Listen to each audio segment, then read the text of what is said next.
I like going on live shows, and I like getting to meet new people. I've made a lot of friends on YouTube over the years.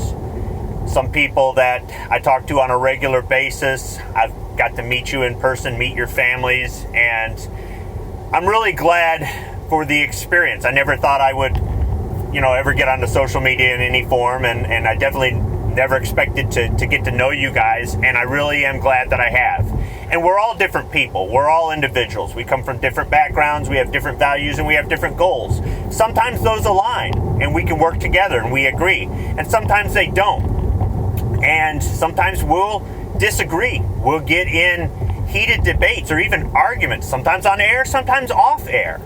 And I'm okay with it because I respect you as an individual. I respect you for having your own beliefs, having your own opinions, standing beside your convictions, and standing up for yourself. I really do. I'm not one of these people that needs to be in an echo chamber. I'm not one of these people who wants to be surrounded by yes men. I'm not one of these people who says, if you disagree with me even 1%, we can't be friends.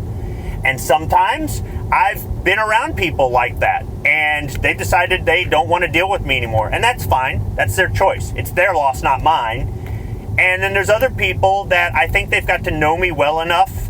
They don't just call me their friend, but they've got to know me well enough to know that we can argue and everything's fine the next day. As a matter of fact, some of you have texted me, hey, man, are we cool? Yeah, we're cool. And I respect you for the fact that you would actually take the time to even just check. And one of my friends says, don't argue with anybody that you're not friends with. And he's right. It's sage advice, actually. And there are some people that I go onto these live shows with that I know. I've known you guys for a while, or I know of you, or sometimes somebody's a one-time guest on a show or whatever. And we'll get into it. And because this person hasn't taken the time to get to know me, or they don't want to know me, or they have other agendas, then, we both walk away with, just believing in whatever we believe in even more so than we did. Some guys have tried to convert me. You can't convert me. I may change my opinion on something. I may change my outlook, my perspective. I may look at things differently. I might even change my mind based off some stuff that you have said that I've taken some time to think over, that I've taken some time to research. But I'm not going to get converted, and I don't try to convert anybody else. I've said it before on my channel. This is not about converting other people. This is about me speaking my mind, telling you why I am the way I am, why I think the way I think. That's it. I don't care if you change your mind. I don't care if you come over to my side. I don't care. I'm going to call you out on stuff. That's why I'm so harsh on other YouTubers. I've walked a mile in your shoes, so I'm going to be critical of that. I'll be critical of anything that I've definitely experienced myself, because I use myself as a benchmark. But that doesn't mean that I think you have to be just like me to be right. That doesn't mean that I think that you have to be just like me to be a good person or anything else like that. We could both be right from our perspective, because it's strictly our perspective. It's an opinion, not a fact. And we could both dig in our heels and argue. And there's nothing wrong with that. I can still be your friend. But there are times where you guys, no matter how long I've known you, no matter how long we called each other friend, no matter what, there are times where I am not going to support what you say. Maybe I'll stay silent. Maybe we'll talk about it later. Or maybe I'll just plain drop off the live show. And it's not me rage quitting, by the way, for you ignorant people that seem to think that all of that is just all about ego and rage and all this. Fuck you, okay? But if you say something that I don't want to support, I am not going to be a part of this. The conspiracy theory shit is one of those things. I don't believe in conspiracy theories. I think they make great fiction, great stories, but I don't believe in them. And pretty much 99% of conspiracy theories can be unraveled by the simple fact that it would take tens of thousands of people or more to perpetuate the lie over decades in order for it to be true. And that just isn't happening. The rest of it is people not understanding how things work. Like the people who believe that the contrails out of planes are them spraying chemicals in the air. You don't know how an airplane works. Or the people that think that the Branch Davidians were burned to death by the government because tear gas is flammable. I can tell you, tear gas is not flammable. They killed themselves the same way the people at Jonestown killed themselves, the same way Heaven's Gate killed themselves, the way these cults will kill themselves when they feel that the time is at the end. They will commit suicide, okay? Just like the people who believe it was a cruise missile that hit the Pentagon, that we didn't land on the moon, and all these other things. And sometimes these things are what's going to get me to be silent in the conversation, not be a part of the conversation, or leave the conversation because I value our friendship too much. Or when people tell lies about our country, I get infuriated as a patriot, as a veteran. The Japanese Americans that were interred during the 1940s were in internment camps. They were not concentration camps. It's just like AOC talking about the detention centers at the border, calling them concentration camps. Neither of those were or are concentration camps. Now, it's not cool that we interred Japanese Americans during World War II, but there's a reason it happened. And unless you're in the mindset back then, and unless you study your history, you're going to be ignorant of it.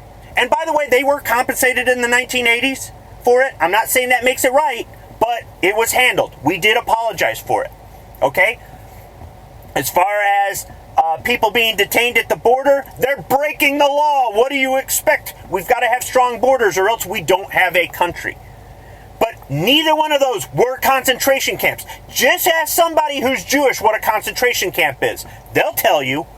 So I don't appreciate it when people want to do the same thing as these politicians or the fake news or these YouTubers that are strictly trying to build analytics by not getting their facts accurate when they speak live on air on social media.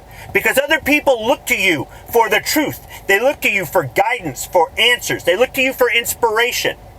And if you don't have your facts accurate, you're not helping. You're hurting. Sometimes I get things wrong, and I have to have somebody straighten me out.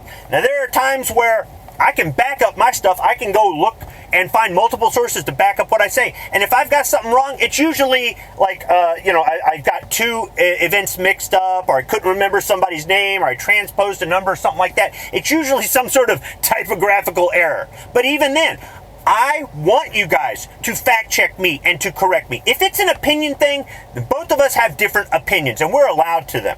Okay, we're allowed to have those opinions. And when you say, no, your opinion is wrong, my opinion is fact, all I have to say is, fuck you. It is not fact. It is your opinion. And I'm okay with us having different opinions. I'm okay with us arguing. And I hope that you're okay with it. I hope you're okay when I drop off your show because I'm not supporting this anymore. I also sometimes won't stay on a show if we don't want to follow this through. If you want to say we've got a time constraint, don't invite me on the show. Don't. Because if we're talking about something and we're having a heated discussion, we're bringing stuff to the surface, we're talking about it, we're exchanging ideas, we're exchanging opinions, we're exchanging experience, we're exchanging knowledge, that is a good thing. If you want to constrain that because we need to move on, that's censorship as far as I'm concerned. I don't want to be a part of that. That's another thing. I don't want to be on the shows where they say, oh, you can't say this word, you can't say that word, you can't talk about this, you can't talk about that. I can understand a certain point saying, could you keep the swearing down to a minimum or not at all? I get that. But beyond that, it's censorship, and I'm not about that. I don't want to be a part of that. And there are other things too. If some shows are just too commercial, I don't want to be a part of that either. I'm not saying you don't have the right to be a capitalist, but sometimes when you do it, it's kind of just the way you do it is really tasteless. And I don't want to be a part of that. So if I don't come on your show anymore, if I don't come on your show for a while, if I drop off your show, if I stay silent during part of your show, it's because I'm trying not to make the situation worse. I'm trying not to argue with you. I'm trying not to fight with you. I'm trying not to cuss you out. And I'm trying to continue to be your friend. And sometimes that requires me to step back. Sometimes that requires me to be the better person and de-escalate the situation that is escalating. Sometimes that just requires me to take a break. And if it's misunderstood as somebody saying I rage quit, or it's misunderstood as somebody saying you're just trying to be a problem or you don't want to be my friend or whatever, just like it's misunderstood if I drop off of a show because I'm getting upset and I'm at work, I'm at my damn job. You want me to start yelling so everybody in the factory hears me? The next day I'll be in human resources and I'll be out of a job. I'll walk off the show before I get any more upset. Not because you won the argument, not because you're right and I'm wrong, not because I don't have a right to feel passionate about something and to speak my mind, even if it is with an excited tone of voice like this. It's because I don't want to lose my job, asshole, and you're not going to be the reason I do it. So there are lots of reasons why I stay silent or stay away. And hopefully this video clarified that. And if you're my friend and you host one of these shows, or you're my friend and you're a regular panelist on one of these shows, and this bothers you, then let's have a conversation. But otherwise, I hope I made myself clear as to why I am the way I am. That's what Speaking Squibbish is all about. Thanks for listening.